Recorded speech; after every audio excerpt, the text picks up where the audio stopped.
गरीब बहनों का सब्जी पराठा।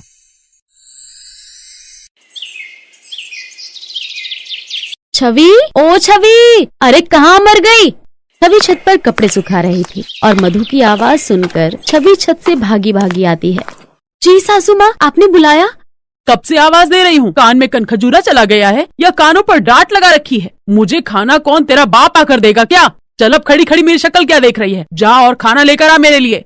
छवि रसोई में खाना लेने जाती है, लेकिन गलती से रसोई में कांच का डिनर सेट टूट जाता है, जिसकी आवाज सुनकर मधु रसोई में भागी भागी आती है।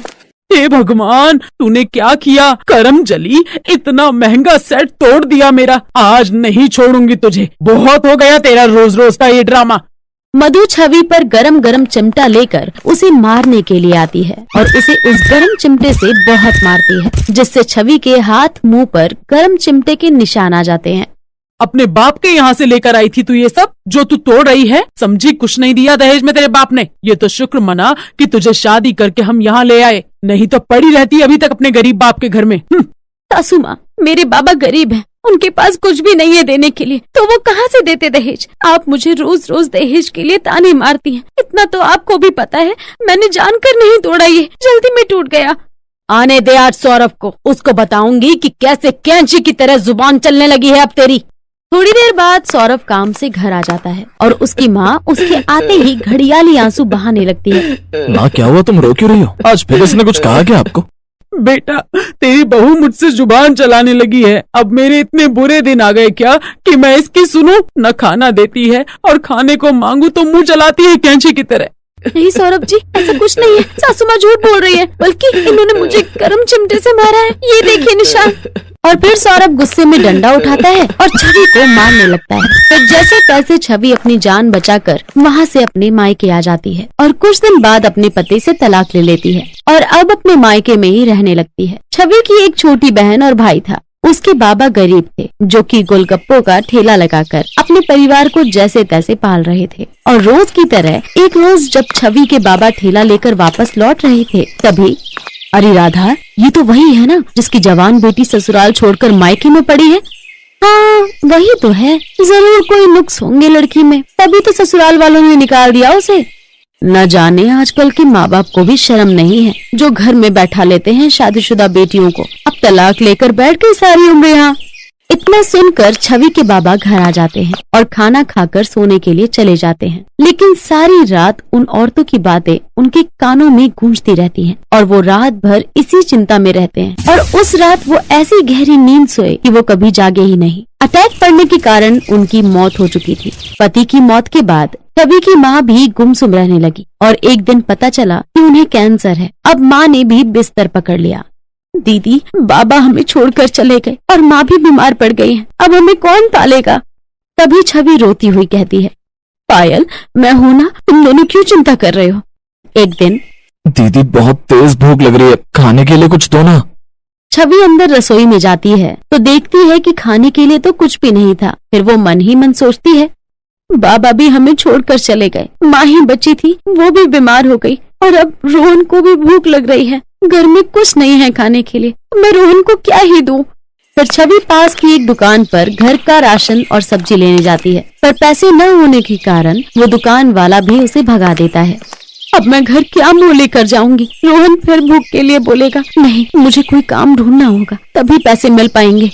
ये सोचकर छवि आसपास के घरों में जाकर काम मांगने लगती है, लेकिन उसको कहीं भी काम नहीं मिलता और वो वहीं बैठकर रोने लगती है। तभी वहाँ से एक आदमी गुजर रहा होता है। अरे बेटी, तुम क्यों रो रही हो ऐसे यहाँ अकेले बैठ? छवि उसको सारी बात बता देती है।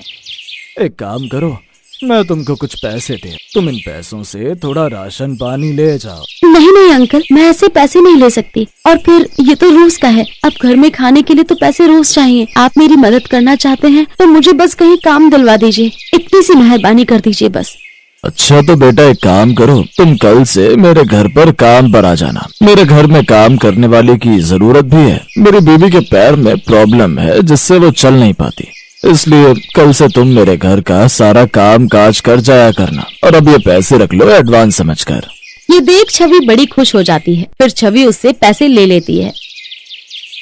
फिर वो रोहन के लिए सब्जी पराठा बनाती है। सारी सब्जी आटे के अंदर भरकर और फिर उसका पराठा बना लाती है। और जब रोहन उसे खाता है तो उसे वो बहुत पसंद आता है। दीदी ये तो बहुत अच्छा लग रहा है पराठा, करारा करारा सब्जी पराठा, पेट भर गया पर मन नहीं भरा मेरा। फिर छवि ऐसे ही मनोहर के घर काम करती रहती है और अपना घर चलाती रहती है। मालकिन, ये रात की सब्जी बची है बहुत सारी, क्या करूँ इसका? मालकिन, आप कहो तो मैं इसका सब्जी पराठा बना दूं? सब्जी पराठा? वो कैसा होता है? हमने तो आज तक नहीं खाया। मालकिन, मैं नाश्ते में बना कर लाती हूँ। छवि रसोई में जाती है और नाश्ते में सब्जी पराठे बना कर लाती है। फिर जब वो लोग नाश्ता करते हैं तो उसकी खूब तारीफ करते हैं। अरे वाह छवि बेटा, ये सच में बहुत अच्छा लग रहा है, सच में मजा ही आ गया सब्जी पराठे में। क्या बात है बेटा, ये तो सच में बहुत अच्छा बना है। ऐसा लग रहा है मानो तुम्हारे हाथों में जादू हो, जादू। ये सब सुनकर छवि बहुत खुश हुई और आकर उसने ये सारी बातें घर पर बताई। फिर रोहन बोला, दीदी मैं तो पहले ही बोल रहा था, आप बहुत अच्छा सब्जी पराठा बनाती हो, पेट भर जाता है पर मन नहीं भरता। अरे पगले, बस भी कर, इतना भी अच्छा नहीं बनाती मैं कि रेस्टोरेंट जितना तारीफ कर रहा है मेरी। रेस्टोरेंट का नाम सुनकर पायल सोचने लगती है और कहती है, दीदी मैं सोच रही थी कि क्यों ना हम भी अपना सब्जी पराठे का एक ठेला लगाएं। अरे नहीं नहीं पायल, ठेला कैसे लगा सकते हैं, अभी हमारे पास इतने पैसे नहीं हैं, इसी में हमें माँ की दवाइयाँ भी लानी होती हैं। दीदी ज्यादा पैसे नहीं चाहिए, आप एक बार सुनो तो। देखो ठेला बाबा का है हमारे पास, जिस पर बाबूजी गोलगप्पे लगाते थे, और वैसे भी अब आपकी तनख्वाह मिलने वाली है। दीदी एक बार लगा कर तो देखो, क्या पता चल जाए और लोगों को पसंद आ जाए। और आपकी मालकिन को भी तो पसंद आया था ना आपके हाथ का बनाया हुआ सब्जी पराठा। और देखो ना, आपकी मालकिन जितनी तनख्वाह देती है उससे हमारा घर भी नहीं चलता ठीक से, न माँ की दवाई आ पाती है सही से। अब छवि को उसकी बात सुननी ही पड़ी। छवि पायल की जिद से सब्जी पराठे का ठेला लगा लेती है। लोगों की भीड़ उसके ठेले पर लगनी शुरू हो जाती है। जो एक बार वो सब्जी पराठा खाता वो बार बार उसके पास जरूर आता। दीदी देखो, मैंने बोला था ना सबको आपके हाथों का सब्जी पराठा पसंद आएगा। हाँ पायल, ये सही कहा तुमने। अगर तुम न कहती तो मैं तो मालकिन के यहाँ काम ही करती रहती और हम वहीं के वहीं रह जाते। अब देखो ना, हम माँ की सारी महंगी महंगी दवाइयाँ भी ला पा रहे हैं और बाहर का किसी का भी कर्जा भी नहीं बचा, और रोहन भी अच्छे स्कूल में जा पा रहा है। बस प्रभु अपनी कृपा ऐसे ही बनाए रखना। ऐसे ही दिन गुजरते गए और उनका ठेला बहुत अच्छा चलने लगा। उसकी माँ भी अब धीरे धीरे ठीक होने लगी और सब लोग खुशी खुशी रहने लगे।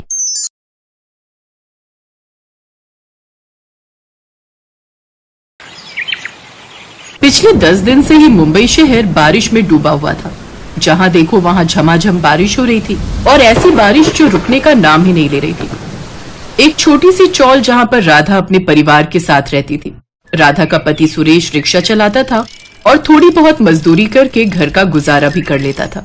राधा भी घरों में काम करके थोड़े बहुत पैसे कमा रही थी, पर जहां वो काम करती थी वो घर बहुत दूर थे, जहां उसे बस से आना जाना पड़ता था। बारिश की वजह से राधा का काम तो बंद हो ही गया, साथ ही सुरेश का रिक्शा कीचड़ में फंसने की वजह से काफी हद तक टूट गया था। अब जब रिक्शा ठीक होता, बारिश रुकती, तभी तो सुरेश रिक्शा चलाने जाता। मुसीबत की इस घड़ी में घर में उदासी छाई हुई थी। दादी बहुत भूख लगी है, मुझे रोटी दे दो ना। दादी मम्मी कहाँ गई है, सुबह से वापस नहीं लौटी। माँ राधा कहाँ गई है, कुछ बताकर नहीं गई क्या? बोल रही थी लाला से राशन लेने जा रही हूँ, थोड़े पैसे रखे थे, सोच रही थी उन पैसों से थोड़ा राशन ले आएगी। तभी राधा आ जाती है। राधा बारिश में पूरी तरह से भीगी हुई थी, उसकी साड़ी पर कीचड़ लगा था। बस एक हाथ में उसने डबल रोटी का पैकेट पकड़ा हुआ था जो बारिश में भीग गया था और उसमें बारिश का पानी भर गया था। दादी मम्मी आ गई। मम्मी क्या लाई हो, बहुत तेज भूख लग रही थी। राधा तू राशन नहीं लाई? नहीं माँ जी, लाला ने राशन नहीं दिया। जो पैसे मैंने उसको दिए थे उसने वो पिछले उधार के कहकर ले लिए। बड़ी मुश्किल से बार बार कहने पर ये 10 रुपए वाली एक डबल रोटी ही दी, पर बारिश तेज थी तो ये भी गीली हो गई। मैं तवे पर सेक देती हूँ, ज्यादा पानी अंदर गया नहीं होगा। कैसा बेशरम है ये लाला, किसी की मजबूरी भी नहीं समझते ये लोग। कुछ दिन रुक जाता तो इसका क्या बिगड़ जाता। बताओ तो, जो थोड़े बहुत पैसे तू लेकर गई वो भी ले लिए उसने। मुसीबत के समय बहुत कम लोग होते हैं जो काम आते हैं, और ऐसे लोग फरिश्ते होते हैं जिन्हें भगवान धरती पर भेजते। पता नहीं हमें ऐसा कोई फरिश्ता कब मिलेगा जो हमारी मदद करेगा। माँ ये सब किताबें और कहानियों में होता है। रिक्शा बाहर टूटा पड़ा है, लाला उधार नहीं दे रहा। किसी से मदद मांगने भी जाऊंगा तो कोई मदद नहीं करने वाला। कहाँ काम ढूंढूं? बारिश रुकी तो रिक्शा जुड़वाने के लिए जाऊं, कहीं मजदूरी करने जाऊं, पर मजदूरी भी कैसे करूं? पानी सड़कों पर भरा हुआ है, हर कोई अपनी दुकान बंद करके बैठा है, कहीं भी मजदूरी का काम नहीं मिल रहा। सुबह से 4 चक्कर लगा चुका हूँ। चिंता मत कर मेरे बेटे, सब ठीक हो जाएगा। भगवान पर विश्वास रख, वो सब ठीक करेंगे। अगली सुबह राधा जल्दी उठ गई। वो बहुत चिंता में थी। वो घर से काम की तलाश में जाने लगी। तभी उसकी सास ने उसे रोक दिया। राधा, क्या हुआ बहू? तुम तैयार होकर कहाँ जा रही हो? माँ जी, कुछ न कुछ तो करना ही पड़ेगा। मुझे काम ढूंढने के लिए जाना ही होगा। ऐसे नहीं हो पाएगा। इनकी भी तबीयत ठीक नहीं है, बच्चे भी कुछ न कुछ खाने को मांग रहे हैं, घर में कुछ भी नहीं रखा। देखो बहू, मैं तुम्हें अकेले नहीं जाने दूंगी, मैं तुम्हारे साथ चलूंगी। सुरेश अभी दवाई लेकर सोया है, बच्चे भी खेल रहे हैं। तू और मैं चलते हैं, कुछ न कुछ जुगाड़ तो कर ही लेंगे। राधा और उसकी सास बिमला काम की तलाश में निकल पड़ती है। बारिश तेज हो रही थी, साथ ही सड़कें पानी और कीचड़ से भरी हुई थी। चलते चलते अचानक बिमला कीचड़ में फिसल जाती है। उसकी सारी साड़ी खराब हो जाती है, शरीर और चेहरे पर भी कीचड़ लग गया था। राधा ये देखकर घबरा जाती है। अचानक एक कार उनके पास में आकर रुकती है। उसमें से एक सज्जन व्यक्ति जो थोड़े बुजुर्ग थे बाहर निकलते हैं। अरे अरे बहन जी, आप ठीक तो हैं? मैंने देखा अचानक से आप कीचड़ में फिसल गए। हाँ हाँ भाई साहब, मैं ठीक हूँ। पता नहीं कीचड़ में गड्ढा था, तभी पैर फिसल गया। बारिश में ये गड्ढे दिखाई ही नहीं देते। मैं आप दोनों को गाड़ी में घर तक छोड़ देता हूँ। आओ बेटा, माताजी को लेकर गाड़ी में आ जाओ। बहुत बहुत धन्यवाद अंकल जी। अंकल, हमें घर तक छोड़ देंगे? भाई साहब, कीचड़ से आपकी गाड़ी खराब हो जाएगी, हम लोग चले जाएंगे। कैसी बातें करती हैं बहन जी? गाड़ी की कीमत किसी व्यक्ति से अधिक थोड़ी है, और इस हालत में आपकी मदद करना मेरा कर्तव्य है। उस व्यक्ति के कहने पर राधा और उसकी सास गाड़ी में बैठ जाते हैं। राधा और उसकी सास की बातें वो व्यक्ति ध्यान से सुन रहा था। बहू, अब क्या करेंगे? मेरी वजह से तुम्हें भी परेशानी हुई। हम दोनों घर से काम की तलाश में निकले थे और देखो मैं कीचड़ में गिर गई और हम कहीं काम भी नहीं ढूंढ पाए। अब घर में चूल्हा कैसे चलेगा? सुरेश की दवाई भी तो लानी होगी तुम्हें। हे भगवान, हमें ये दिन क्यों देखना पड़ रहा है? माँ जी, अब तो वैसे भी शाम होने वाली है। इस टाइम दोबारा कोई काम भी जाऊंगी ढूंढने तो वो भी नहीं मिलेगा। आज रात भी हमें भूखा ही सोना होगा। मोहनलाल नाम का वो व्यक्ति अब तक सब कुछ समझ चुका था। जब उसने राधा और उसकी सास को चौल में छोड़ा तो वो दंग रह गया कि राधा और उसकी सास बहुत गरीब हैं और एक टूटी हुई झोपड़पट्टी में रहती हैं। बहन जी, मैंने आप दोनों की बातें सुन ली हैं। वैसे तो मेरे साथ बहुत लोग काम करते हैं, पर पूड़ी आलू बनाने के लिए कोई अच्छा कारीगर नहीं मिल रहा। क्या आप दोनों पूड़ी आलू बना सकते हो? बारिश की वजह से कारीगर मिलना बहुत मुश्किल है। आप तो जानते ही हो, बारिश की वजह से बहुत परेशानियां चल रही हैं। लोग जगह जगह भंडारे करवा रहे हैं, इसीलिए मेरी कंपनी ऑर्डर पर खाना बनाकर भेजती है। मुझे भंडारे में बनाने के लिए रोजाना पूड़ी आलू बनवाने हैं। आप दोनों को काम मिल जाएगा और मेरा भी काम हो जाएगा। हाँ हाँ, क्यों नहीं अंकल जी, माँ जी और मैं पूड़ी आलू बना देंगे। हम तो वैसे भी काम ढूंढ रहे थे, अगर आप काम दे देंगे तो बहुत अच्छा रहेगा। तो ठीक है, मैं आपको ये एड्रेस दे रहा हूँ, आप यहाँ पहुँच जाना और वहाँ आपको और भी कारीगर मिल जाएंगे, वो आपको सब कुछ समझा देंगे। राधा और उसकी सास की थोड़ी चिंता दूर हो गई थी। अब उन्हें काम मिल गया था। राधा और बिमला दोनों मोहनलाल के बताए हुए पते पर पहुंचती हैं। राधा और उसकी सास बहुत ही बढ़िया आलू पूड़ी बनाकर तैयार करती हैं। उन दोनों के हाथ के बने हुए पूड़ी आलू सबको बहुत पसंद आए थे। मोहनलाल उन्हें मेहनत के पैसे देता है। देखिए बहन जी, आप दोनों ने बहुत मेहनत से आलू पूड़ी बनाए। मुझे आप दोनों का काम बहुत अच्छा लगा है, इसीलिए मैंने और मेरी टीम ने सोचा है कि जो भी खाना बनाने का काम आएगा उसमें आलू पूड़ी आप दोनों ही बनाएंगे। और अब आप दोनों चिंता मत करो, आप दोनों का काम सही हो जाएगा। और हाँ, सुरेश को बोलना, उसके लिए भी मेरे पास बहुत काम है, मैं उसे भी काम पर लगा लूंगा। आप तीनों मिलकर काम करना, फिर धीरे धीरे आपकी सारी आर्थिक समस्या दूर हो जाएगी। राधा और बिमला की खुशी का ठिकाना नहीं था। उनके साथ साथ सुरेश भी काम पर लग जाता है। मोहनलाल जी, आज तक मैं यही सोचता था कि भगवान के द्वारा भेजे फरिश्ते किस्से और कहानियों में होते हैं, पर आपके रूप में आज साक्षात हमने फरिश्ते को देखा है। सुरेश की आंखों में आंसू आ जाते हैं, साथ ही राधा और बिमला भी रो पड़ती हैं। अरे नहीं नहीं बेटा, सब भगवान ही करते हैं, मैं कोई फरिश्ता नहीं हूँ। मैं तो धरती पर बस अपना कर्म कर रहा हूँ। बस मेहनत करो, देखना भगवान तुम्हें और भी ऊंचाइयां देंगे। जीते रहो बेटा। उसके बाद से राधा और बिमला ने मोहनलाल के पास पूड़ी आलू बनाने का काम संभाल लिया और सुरेश भी मोहनलाल के पास काम पर लग गया। मेहनत का फल उन्हें मिल गया। कहते हैं जब व्यक्ति में कुछ करने का दृढ़ निश्चय हो तो मौसम भी उसका कुछ नहीं बिगाड़ सकता, भले ही गर्मी, सर्दी या फिर भयंकर बारिश ही क्यों ना हो।